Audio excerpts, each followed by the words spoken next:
একদল ক্ষমতায় যাওয়ার জন্য অস্থির উদ্গ্রীব হয়ে আছে, আরেক দল বিদেশে বসে ষড়যন্ত্রের জাল বলছে। আর আমাদের বৈরী প্রতিবেশী দেশের প্রত্যন্ত অঞ্চলে, নগরে বন্দরে, সব জনপদে তাদের গোয়েন্দা বাহিনীর জাল ছড়িয়ে রেখেছে। ভয়ঙ্কর সেই ষড়যন্ত্র আমরা জানি, কিন্তু সেটা নিয়ে চিন্তা করি না। আমরা বুঝি, কিন্তু আমরা সেটা নিয়ে আলোচনা করি না। আমরা আলোচনা করলেও তা কার্যকর হয় না। আর যারা কার্যকর করবে সেই শস্যের মধ্যে ভুল। এজন্য জাতিকে ঐক্যবদ্ধ হতে হবে। আমার মূল বক্তব্য, দ্বিধাবিভক্ত বহুধা বিভক্ত জাতি কখনো তার স্বাধীনতা সার্বভৌমত্ব রক্ষা করতে পারে না। আর আমাদের কি করতে হবে, আমরা ভুললে চলবে না। এখানে শহীদ হয়েছে প্রফেসর আফতাব, এখানে শহীদ হয়েছে ইলিয়াস আলী, এখানে শহীদ হয়েছে জাতীয় নেতৃবর্গ, যারা দেশের তাহজিব তমদ্দুন, কৃষ্টি সংস্কৃতি এবং বৃহত্তর জনগোষ্ঠী আচরিত জীবনাদর্শ প্রতিষ্ঠা করার জন্য বলেছে। তারা ছিল ইনোসেন্ট। রাজনৈতিক মত পার্থক্য থাকতেই পারে, কিন্তু ষড়যন্ত্র করে পরিষ্কার পরিচ্ছন্নভাবে বলেছেন যারা হত্যাকারী, জুডিশিয়াল কিলিং করেছে, যে বাইরের নির্দেশে হত্যা করেছে। সুতরাং সেই ষড়যন্ত্র চক্রান্ত বন্ধ হয়ে যায়নি। অত্যন্ত আফসোসের বিষয়, আমাদের 57 জন চৌকস সেনা অফিসারকে হত্যা করা হয়েছে পিলখানা মেসেকারে। আমাদের আলিম সমাজকে হত্যা করা হয়েছে শাপলা চত্বরে, হাজারে হাজারে, শত শত নামও এসে গেছে। আমাদের এখানে প্রায় 1500-2000 কিশোর তরুণ শিশু থেকে নিয়ে যুবকদের হত্যা করা হয়েছে 24 জুলাইয়ে। সুতরাং বিচারের বাণী নীরবে নিবৃত্তে কাটে, সেগুলো বিচারই হয়নি।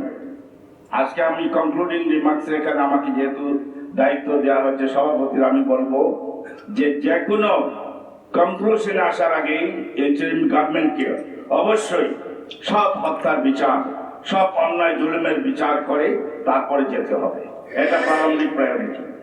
2 নম্বর হলো গিয়ে এই জুলাই সনদ, যেখানে আমাদের প্রথিতযশ আইনজীবী এবং যিনি আইন বিশেষজ্ঞ জাস্টিস আব্দুর রহমান সাহেব পরিষ্কার বলে গেলেন যে ওয়ে আউট, কিভাবে এটাকে আইনি ভিত্তি দিতে হবে। আরেকজন ব্রিগেডিয়ার জেনারেল জিয়া সাহেব বলে গেছেন এটা না হলে কি ভয়ঙ্কর পরিস্থিতি পরিগ্রহ করবে। সুতরাং আজকের এখান থেকে আমরা সরকারকে বলবো, আপনারা ওই বিপ্লবে সেই অভ্যুত্থানের মাধ্যমে এসেছেন এবং জন আকাঙ্ক্ষার যে গণবিস্ফোরণ ঘটেছিল, সেটা কি জন্য? স্বৈরাচারী ফ্যাসিস্ট গভর্নমেন্টকে উৎখাত করে মুক্তির আস্বাদনের জন্য। শুধু এটা সারা জাতির সমর্থন রয়েছে। সেটাকে যদি এখানে স্পেশাল কোনো গণভোটের মাধ্যমে অথবা আইনি, আমি বলবো যে এখানের মধ্যে একটা জুরি বোর্ড করে 10-12 জনের একটা নিয়ম আছে, বিচারপতি যারা আইন বিশেষজ্ঞ, কনস্টিটিউশনাল লয়ার, তারপর এখানে বুদ্ধিজীবী, প্রফেসর, বড় সাংবাদিক এবং সামরিক বাহিনী, সবাইকে নিয়ে একটা বোর্ড, একটা কমিটি করে তারপর ওয়ে আউট বের করে একটা সলিউশন বের করা সম্ভব। এখানে কনসেনসাস দরকার।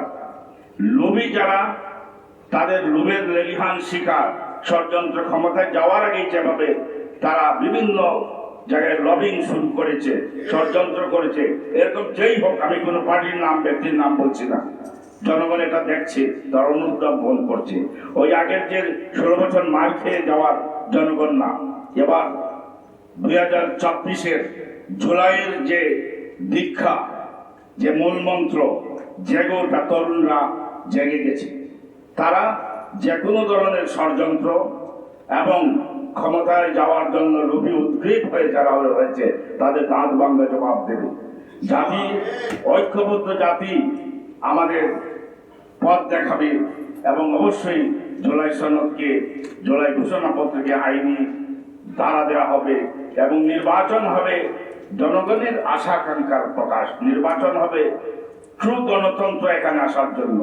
লুটেরা ব্যবসায়ী ক্ষমতাধর এবং কালো টাকার মালিকরাই সাধারণত প্রচলিত নির্বাচনের মাধ্যমে ক্ষমতায় যায়। সুতরাং আমাদের এখানে পিয়ার পদ্ধতি এটা জনগণ বুঝে গেছে। আমাদের জনগণ তত মূর্খ না, তাদেরকে বুঝিয়ে দিয়ে উদ্যোগ নেওয়া হয় যদি, এটাই জনগণের আশা আকাঙ্ক্ষা এখনই রূপ পরিগ্রহ করেছে। সুতরাং এই পিয়ার পদ্ধতির মাধ্যমে কিভাবে হয় সেটা নিয়ে চিন্তা ভাবনা করা উচিত।